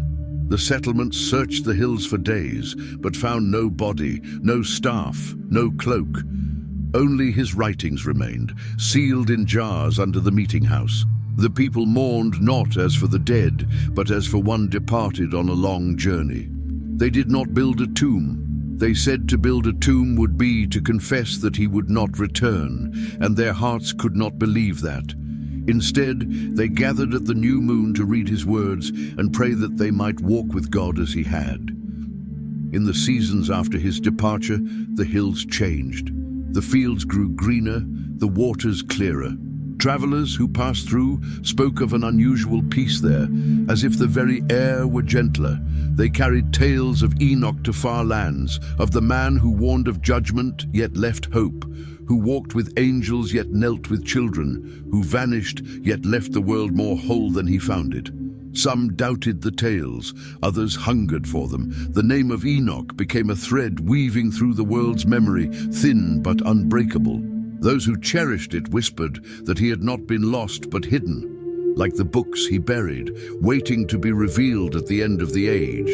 And so the man who had once watched his father lay the first stone of Nod became the first man to lay aside the earth entirely. He walked into eternity without tasting death, not as a conqueror, but as a friend of God. His story did not end. It simply vanished beyond sight, leaving behind a map of words for those still bound to time. The settlements tended their fields and raised their children under the echo of his footsteps, repeating the line he spoke most often in his final days: "Walk with God while the path is still here." After Enoch was taken, The hills did not fall silent. They sang with memory. The people who had walked with him now walked by his words, carrying them like fire, sealed in clay. They gathered at dawn to read the scrolls aloud, their voices low but steady, as if fearing to disturb the thin holiness that still clung to the air. They taught their children that Enoch had not died, but had been taken because he pleased God, and that this was not the end of his story, but the beginning of theirs. They said to walk with God is to vanish from the world's grasp. They recited the line he had spoken on the night he left, "Walk with God while the path is still here," and they carved it above the doors of their homes. The settlements prospered quietly. Their fields yielded abundantly, their flocks multiplied. Their disputes remained few and swiftly mended. Travelers who passed through spoke of them in whispers, as if afraid loud words might break their peace. They said no theft was known there, nor murder, nor betrayal, and that children played unafraid even at night. Word of this reached distant lands, where cities still struggled under the weight of their own rebuilding. Rulers sent envoys to study these people, hoping to learn their secret. The envoys found no fortresses, no kings, no armies, only justice, humility, and the name of Enoch, spoken with quiet awe. Some returned impressed, others envious, a few angry that such order could exist without force. They called it weakness and predicted it would crumble, but it did not. It endured, because righteousness does not shout but persists.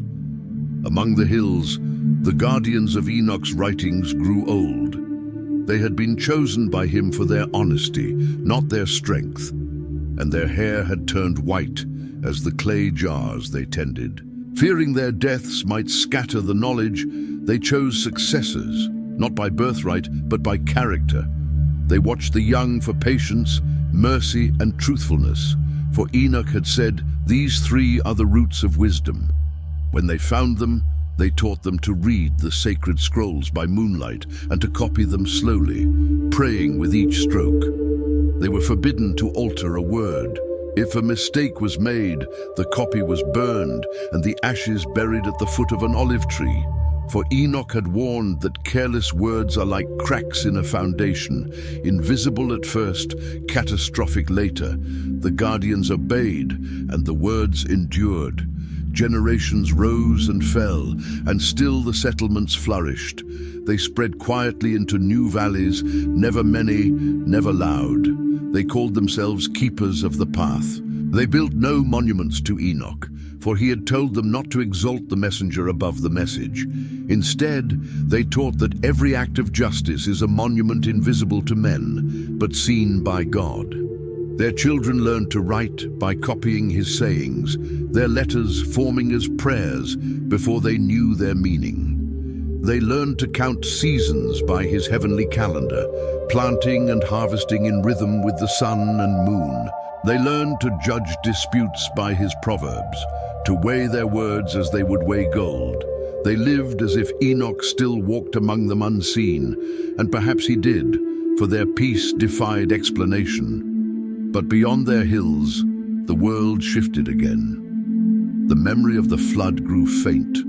Pride rose from the mud like weeds after rain. Cities rose larger than before, walls higher, markets louder. Men boasted of their strength, forgetting what had become of the giants. They sought power as if it were bread, and devoured it even when it poisoned them. The descendants of the survivors grew restless under Enoch's quiet way. Some said the hills were too narrow, the old laws too slow, the watchfulness too heavy. They wanted speed, splendor, and dominion. They said righteousness could wait until after they had conquered. The keepers warned them that forgetting is the first step to falling, but they would not listen. They left the hills and built cities in the plains, taking with them fragments of Enoch's words, but not his humility. Fragments without humility became weapons. Soon, the words were altered. Sayings that once humbled kings were twisted to exalt them. Prophecies meant to warn the proud were recited to justify their thrones. The Book of the Watchers was edited to remove its rebukes. The Book of Parables was mined for lines about glory and stripped of its warnings. Where Enoch had written of the Son of Man as judge and shepherd, they painted him as a talisman to crown their power. They invoked his name while building monuments to themselves. The scrolls that resisted their revisions were hidden or burned. The keepers grieved but could not stop the tide. They retreated farther into the hills, clutching their unaltered copies like torches shielding fragile flames from the wind. The world turned darker again. Oppression thickened. Wars erupted between the new cities, each claiming divine favor. Blood slicked the plains, and the rivers ran foul. The cries of the oppressed rose like smoke. The keepers prayed that the Lord would intervene, but he did not yet. Instead, he gave them a quieter command: hide the words. They gathered the oldest scrolls, the ones written in Enoch's own hand. Their ink faded to the color of ash. They sealed them in stone jars lined with pitch, layered them in dry caves beyond the hills, and sealed the entrances with slabs carved to look like cliffs. They left no markings. Only a handful knew the hiding places, and they swore oaths before the altar to speak of them to no one except the next chosen guardians. Then they scattered into the hills, living as shepherds and farmers, their true work known only to heaven. In time, their secrecy became their obscurity. The world forgot them. The cities grew into empires, vast and glittering, their towers scratching the clouds. Their rulers called themselves divine. They scoffed at the ancient tales of the giants, calling them myths. They said the flood was a fable and laughed at the thought that the earth could rebel against them. They taught that man is the measure of all things and that there is no judge above the sun. They built temples to their own glory and rewrote history to erase what did not praise them. In their academies, scholars mocked the old scrolls as primitive superstition. The name of Enoch faded from their lips. Where it survived as legend, stripped of warning, gilded into myth. This forgetting was deeper than ignorance. It was willful, the same willfulness that had driven the watchers from their stations. Pride had returned, wearing new crowns. Yet even in the heart of these empires, Enoch's words survived like hidden embers. Slaves whispered his proverbs to endure their chains. Widows scratched fragments of his prayers into their doorframes. Merchants carved his symbols into the bottoms of their scales to remind themselves to weigh honestly. Sailors sang his lines about the stars to guide their ships through black seas. The powerful did not notice, for the words no longer challenged them openly. They worked quietly, dissolving lies like roots cracking stone. They outlived kings. Dynasties crumbled to dust, while the hidden words traveled unseen from hand to hand, mouth to mouth, heart to heart. This was how Enoch's legacy endured, not by might, but by persistence, like wind wearing down mountains. The keepers dwindled in number, but not in resolve. They lived like ghosts on the edges of empires, their huts blending with the hills, their flocks wandering paths no maps recorded. They taught their children by firelight, tracing the ancient letters in ash on the floor. They told them, "These words are older than the cities and will outlive them. Guard them, though the world mocks them, for the judge who wrote them watches still." Each generation swore the oath before the altar stone, pressing their palms into its cold surface until their skin creased. They learned the hidden paths to the caves where the jars lay. Their steps rehearsed until they could walk them blindfolded. They knew that if even one copy survived, the truth could rise again like a seed after winter.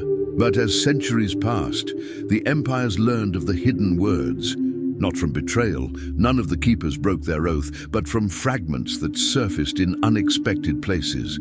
A scribe in a coastal court found an old tablet quoting the Book of the Watchers, describing the fall of the Watchers and the coming of the Son of Man.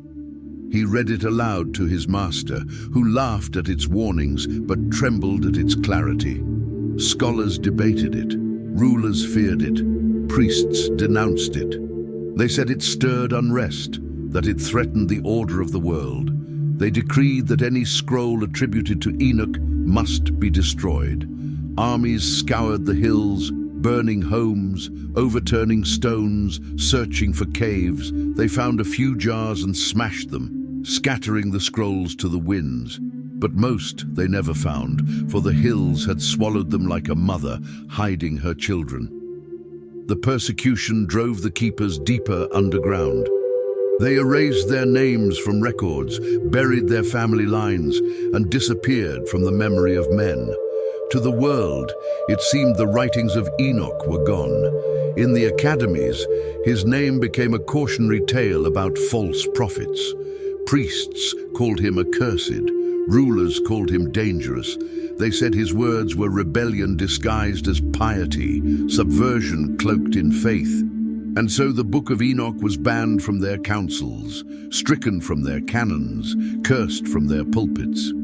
Where it survived only in whispers, snatches of verses in hidden hymns, fragments quoted without attribution, lines smuggled in the margins of other texts. It became a ghost book, erased yet present, like a shadow at the edge of vision.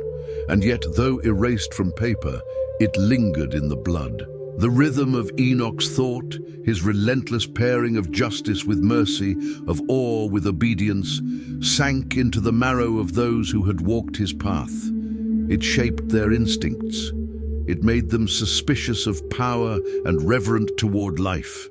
It made them distrustful of monuments and eager to serve the forgotten. Even when they forgot his name, they lived his legacy. Generations who never saw his scrolls still taught their children to weigh honestly, to pray at dawn, to bury the dead with honor, to welcome strangers without asking what they could pay. They became the quiet thread binding the world against collapse, and the world never knew. A few fragments survived in public memory, though misunderstood.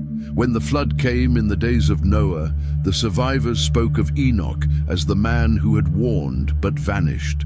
They remembered that he had said the earth would be cleansed, though they forgot that he had also said it would be restored. They feared his name, as if speaking it might summon judgment.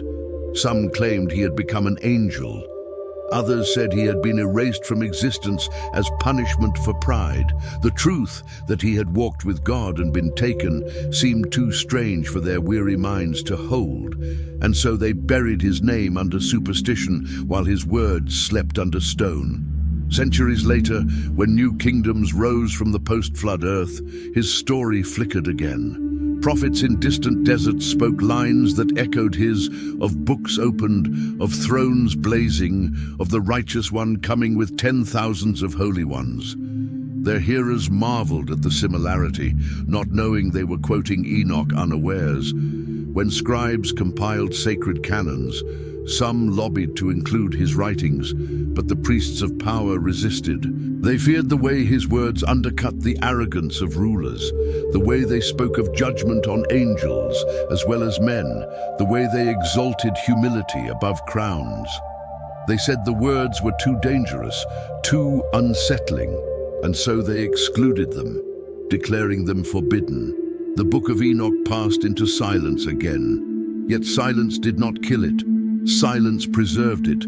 The very act of banning it made its survival a paradox, for men covet what is forbidden. In hidden corners of the earth, copies endured, in caves sealed by sand, in vaults buried by floods, in languages no empire now remembered. Slaves carried scraps across continents. Exiles whispered verses in foreign tongues. Wandering monks etched his name on stones they placed at crossroads, so travelers would see it, though they did not understand. The book outlived every ban. Empires collapsed into dust, while the hidden scrolls waited, dry and patient, like seeds in the dark. In time, even the priests who had cursed his name grew curious again. Some scholars began to suspect that fragments of truth older than their temples might lie buried beyond their reach. They sent expeditions to forgotten caves and returned with scraps, lines about the Watchers, the Nephilim, the Son of Man, the throne of the Ancient of Days. They pieced them together, uneasy at their power. Some tried to suppress them again, others hoarded them in secret. The debate reignited. Was Enoch mad or divine, fraud or prophet, cursed or blessed? No consensus came. The only agreement was that his words could not be ignored. And so, though still banned in many councils, they began to circulate quietly among the hungry-hearted, the ones who cared more for truth than approval. The keepers, though few, smiled to see this. Their oaths had been fulfilled. They began to step into the light again, slowly, cautiously, like owls blinking at dawn. They taught that the banning of Enoch had been foretold by Enoch himself, who said his words would be hidden until the last days, and then revealed as witness against the wicked and comfort to the faithful. They said the time of revelation was near. They opened the caves, lifted the jars, and unsealed the scrolls. The ink was faded, the skins brittle, but the words were whole. They carried them out into the sun at last, and the world, which had buried his name under centuries of pride and dust, blinked and remembered. And so the man whom the world tried to forget became unforgettable. His book, once banned and cursed, began to whisper again through the cracks of history. The same fire that had burned in his eyes when he walked with God now burned in the words that survived him. And those words, scattered and buried, began to rise like dawn over a world that had thought the night eternal. The centuries turned like slow wheels, grinding empires into dust, and still the words of Enoch lay hidden. They waited in jars under stone, in fragments tucked inside the bindings of forgotten scrolls, in whispers passed from mouth to mouth among those who prized righteousness above survival. Most of the world had forgotten his name. Yet in the hills and deserts where memory lingers longer, there were still some who said that he had walked with God and had not died, that he had been taken into the heavens and shown the end of all things. They could not prove it, and they did not try. They simply lived as if it were true. Then, long after the flood and the rise of new civilizations, a strange thing happened. The words of Enoch began to surface again, piece by piece, like bones pushing through the soil of a long-buried giant. Scribes in dusty archives stumbled upon fragments, quoting his visions of the Watchers and the coming judgment. Shepherds in the highlands unearthed jars after landslides, their clay cracked, their seals broken by time. Traders brought scraps of parchment bearing his name into the marketplaces of distant ports. At first, no one knew what they had found. The fragments seemed older than memory, older than the languages that carried them. Some thought they were relics of the flood. Others feared they were sorceries from the age of the giants. But a few read them carefully and trembled, for they recognized their rhythm, the solemn cadence of justice braided with mercy, the voice of a man who had seen heaven's fire and not flinched. These fragments spread quietly through scholarly circles. They reached the hands of the ancient Hebrews, who recognized the name of Enoch from their sacred genealogies. Enoch walked with God, and he was not, for God took him. The fragments seemed to explain what Genesis had left veiled, where Enoch had gone, what he had seen, why God had taken him. They told of the rebellion of the Watchers, the birth of the Nephilim, the flood that would cleanse the world, the coming of the Son of Man to judge the living and the dead. Some rabbis received the words with reverence. Others grew uneasy, for they spoke of angels judged, of heavenly courts weighing kings, of secrets too vast for human hierarchy to contain. Such ideas made rulers tremble. When Jesus walked the hills of Galilee centuries later, the words of Enoch were still known among the people. Many of the common folk had heard them recited in the synagogues of the countryside. The air of the age was thick with apocalyptic expectation, and Enoch's visions of heavenly judgment and the coming Son of Man resonated deeply. Jesus called himself the Son of Man again and again, and when he spoke of coming on the clouds with glory, his listeners heard the echo of Enoch. They remembered the prophecy. Behold, he comes with 10,000s of his holy ones to execute judgment on all. Those words would later appear almost verbatim in Jude, one of the last small letters of the New Testament, where the writer quoted Enoch by name. That single verse became a crack in history, a forbidden voice speaking inside the canon of Scripture, like a buried ember glowing through the ash. The early followers of Jesus read Enoch with awe. To them, it explained the chaos they saw, the oppression of empires, the corruption of rulers, the spiritual war behind the fleshly one. They saw in it the pattern, rebellion, judgment, restoration. They said Jesus was the fulfillment of Enoch's vision, the Son of Man enthroned to judge the watchers and rescue the righteous. Some churches read the book of Enoch alongside the law and the prophets in their gatherings. They copied it in the same careful hands that copied the Gospels. In those days, the boundary of Scripture was not yet fixed, and the words of Enoch walked once more in the open air, alive with fire. But the fire unsettled the powerful. Bishops and scholars in the growing church grew wary. They saw that Enoch's book spoke with authority, yet stood outside their control. It spoke of angels judged, which threatened the order they were building between heaven and earth. It spoke of a cosmic courtroom where all rulers, spiritual and human, would stand equal before the throne, which threatened the emerging hierarchy. It exalted humility over crowns, secret obedience over public ritual, and worst of all, it claimed to reveal secrets delivered directly from the throne of God to a man who had never died. That kind of authority could not be managed. It could only be submitted to, and submission was not what the Church of Power desired. So debates began. Councils gathered in marble halls, their bishops draped in gold, and argued about the boundaries of the canon. Some argued that Enoch was ancient and revered, quoted by Jude, echoed by Jesus himself, and therefore should be preserved. Others insisted it was too strange, too fiery, too dangerous. They said it contained truths not meant for the masses, that it spoke too plainly of heavenly secrets. They feared that if the common people read it, they might question the earthly powers that claimed to rule in heaven's name. In time, the cautious voices won. The councils closed the canon, and Enoch's book was cast out. Officially, it became forbidden. Priests were ordered not to read it aloud.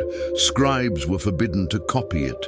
Libraries quietly purged it from their shelves. Where a copy survived, it was hidden or destroyed. Its name became a shadow in the margins. Its words condemned as apocrypha, hidden things, dangerous things. And yet, like the watchers it condemned, the book refused to die. It lingered in monasteries on the edges of empires, in the deserts of Egypt and the highlands of Ethiopia, carried by monks who valued truth above approval. In those places, far from the councils of power, Enoch's words still burned. In Ethiopia, they did more than burn, they flourished. The ancient church there kept Enoch's book in its canon, reciting it in their liturgies, copying it in illuminated manuscripts bright with gold. They said it had been entrusted to them by God to guard until the last days. While the West forgot it, they remembered. While Rome banned it, they blessed it. While Europe sank into centuries of dogma and hierarchy, Ethiopian monks sang of the Watchers and the Son of Man, of the heavenly books and the throne of fire. They said Enoch still walked in spirit among the faithful, waiting for the day when his witness would rise again before all nations. They kept the fire while the world slept. Meanwhile, in the West, the forgetting deepened into denial.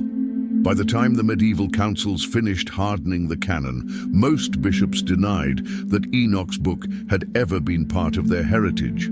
They called it heresy, fable, even blasphemy.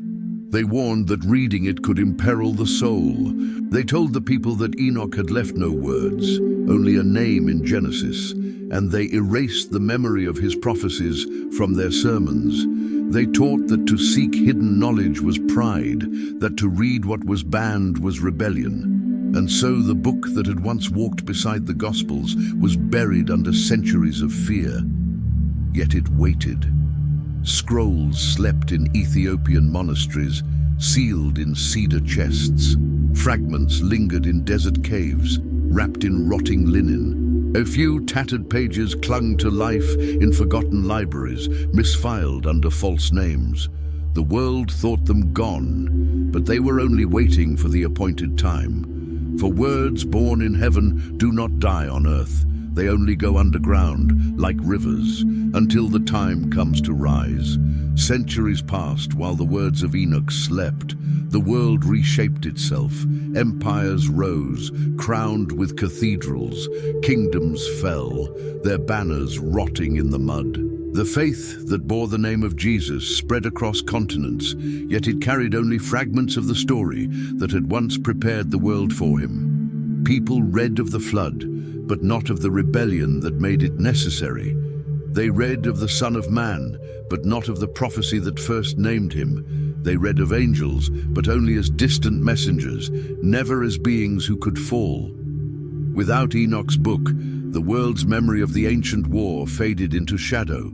The church grew sure of its walls, confident that the canon was closed and nothing new could enter. But the forgotten words were stirring again.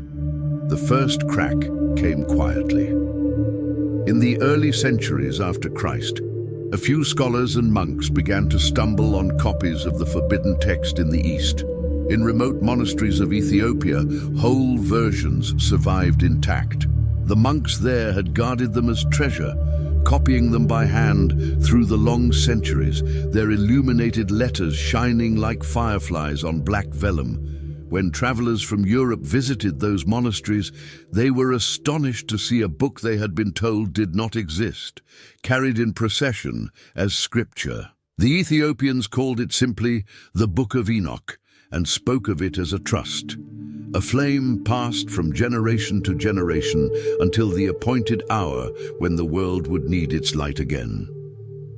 News of this filtered back slowly to the west, carried by merchants and scholars who spoke of a lost prophecy preserved in Africa.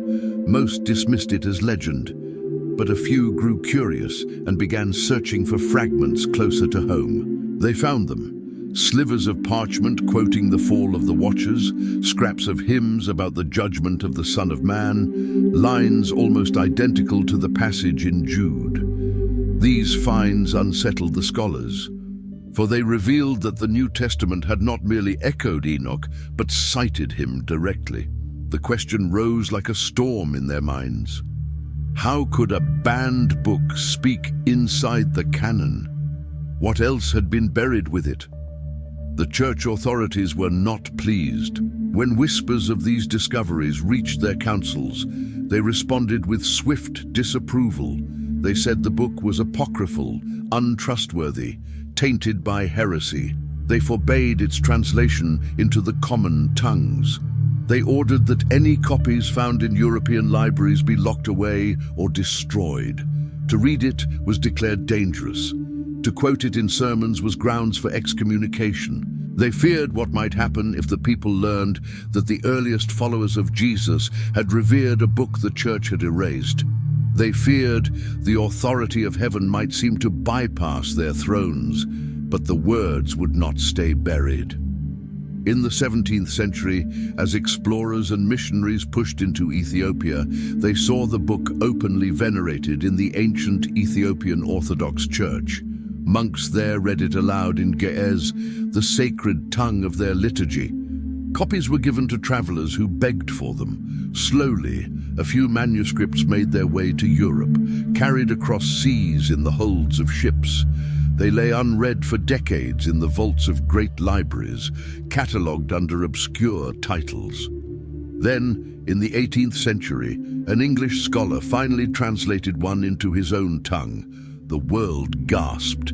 Here was the lost book of Enoch, whole and blazing, its voice thundering from before the flood. Its words stunned those who read them. They spoke of the Watchers descending in splendor, of their rebellion and ruin, of the Nephilim devouring the earth, of the flood rising like judgment incarnate.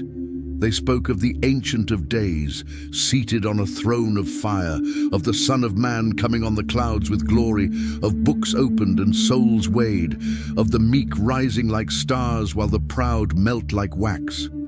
It was not like any other book. It was vast and fierce, serene yet terrifying, older than empire and sharper than kings. It carried the cadence of eternity. Some readers wept, others raged. Many denied it could be real, for its clarity cut too deep. But it was real, and it was unstoppable. The church tried again to contain it. Bishops warned that it was not inspired. They said it was a curiosity, a relic, a pagan corruption. They said it could be studied, but not believed. They taught that it had been rightly excluded from the canon by the early councils, though they rarely admitted those councils had debated it at all. They feared that its return might shatter the fragile illusion that the boundaries of Scripture had always been fixed. They feared it might make the people ask why a book quoted by Jude and echoed by Jesus had been cast out while lesser writings were kept. They feared the fire, but the fire had already leapt the walls. The book spread like lightning through the academies of Europe. Scholars devoured it, astonished to find that its prophecies matched so closely the apocalyptic visions of Revelation, written millennia later. They found in it the first full portrait of the Son of Man, the very title Jesus had claimed for himself. They found the origin of the doctrine of fallen angels, the cosmic courtroom, the weighing of souls, the rivers of fire. They saw that it had shaped the thought world of the New Testament like bedrock beneath a temple. The church could no longer deny its influence. They could only warn against its authority. So they called it dangerous. They said it stirred unrest. They said it fed pride, though it humbled kings. They said it tempted men to seek hidden knowledge, though it warned that knowledge without obedience becomes chains. They called it everything but what it was: witness. And while they warned, the people read. They copied it, printed it, passed it hand to hand. They read it not as scripture. Most still feared to call it that, but as something older than their fears. They felt its weight in their bones. They sensed that it was not rising from the earth, but returning from the heavens, like Enoch himself. The councils never forgave it. To this day, most churches call it apocrypha. Most pastors do not mention it. Most theologians speak of it only to dismiss it. Yet its words endure, carved now not in stone or ink, but in the memory of those who have heard them. They spread quietly, as they did in the beginning, like roots cracking marble. And the irony that most fear to admit is this: the more the church tried to erase the book of Enoch, the more immortal it became. What they called forbidden has become indestructible. What they banned still walks. The world has changed 1,000 times since Enoch walked its hills, yet the ark of his words has never broken. They began as whispers in a shattered age, grew into fire among the ruins of the Nephilim, were buried under the pride of empires, and rose again like dawn through the cracks of history. They have outlived the watchers who defied heaven, the giants who mocked the weak, the councils that banned them, and the empires that denied them. They have outlived even the forgetting. They still stand, not because they were defended, but because they were true. For what Enoch saw was not just his own age, it was the pattern woven through all ages. He saw rebellion clothed in glory, its roots in pride, its fruit in violence. He saw judgment rise slow but unstoppable, like floodwaters. He saw mercy offered and spurned, then offered again. He saw that creation itself bends toward justice as surely as rivers run to the sea, and that no throne built on arrogance can stand when the tide comes. He saw the Son of Man crowned by the Ancient of Days, seated on a throne of fire, opening the books of every life.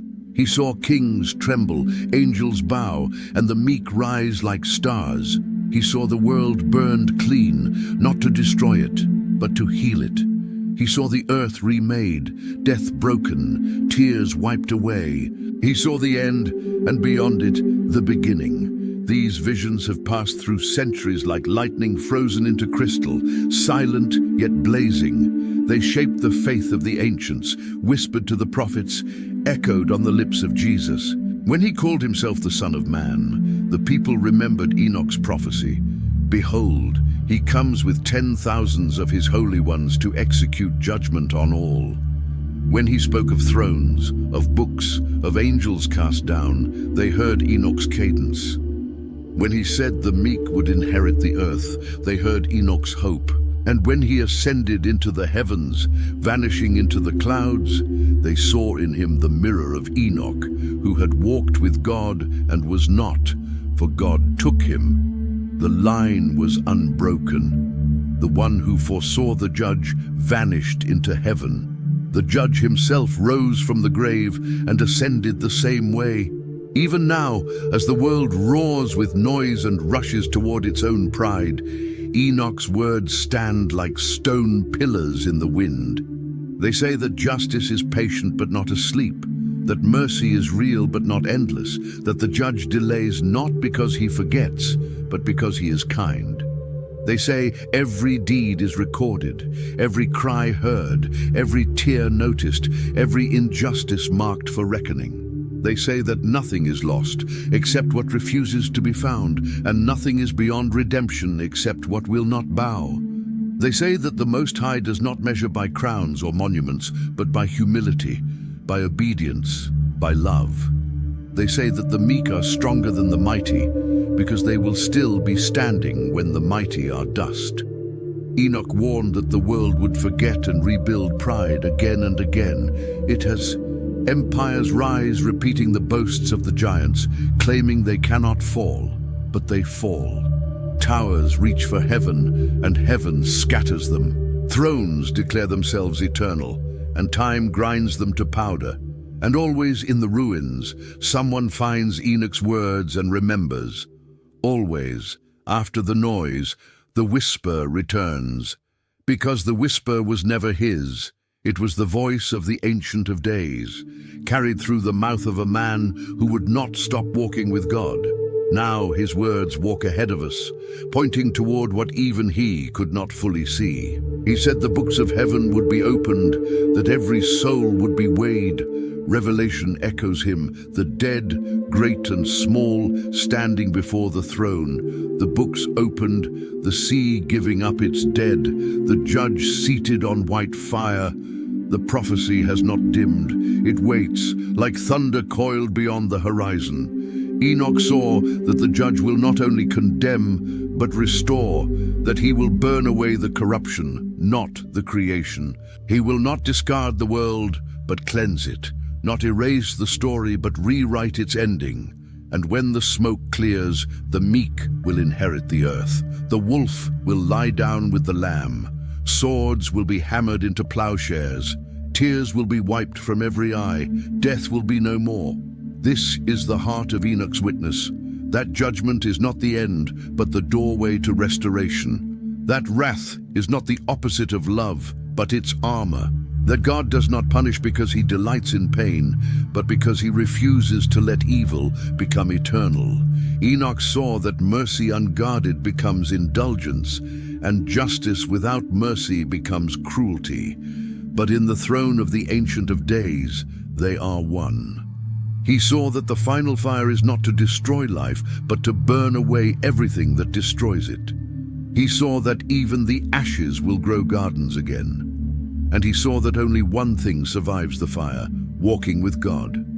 This is what the councils feared, what the empires could not endure, what the darkness has always tried to silence, that the judge is coming and he is merciful, that crowns and monuments will crumble, but the meek will shine, that the scrolls of kings will rot, but the books of the faithful will be opened in light, that nothing built on pride can last, and nothing rooted in humility can die. This is the revelation Enoch carried like fire in clay, through flood and famine, exile and banishment, forgetting and rediscovery, and still it burns. And so the story that began with a boy watching his father stack the first stones of Nod ends with the vision of every stone on earth shaken loose. The arc has stretched across the ages like a bow drawn to breaking, from the Watchers descending in fire, to the Nephilim drowning in their own pride, to the flood sweeping the earth clean, to the rise of empires crowned in forgetfulness, to the coming of Jesus, the Son of Man, fulfilling what Enoch saw. And still the bow has not loosed its final arrow.